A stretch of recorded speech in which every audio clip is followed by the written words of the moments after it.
Ay.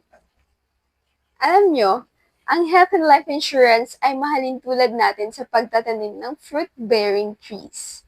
Bakit? Di ba pag nagtanim tayo mula sa seed, di ba hindi pa naman natin agad-agad nakikita yung pag-sprout, yung pag-grow. Maglalaan pa tayo ng maraming panahon, ng pagdidilig, ng pagpapataba. Pero alam natin na may itinanim tayo. And the truth is, some of the fruit-bearing trees ay typical na namumunga between 5 to 15 years. O di ba ang tagal? So after 15 years ka pa makakain ng bunga nito. Kung hindi man ikaw, yung mga anak mo, or mga kapwa-apuhan mo na yung makikinabang. So ganun din sa life insurance.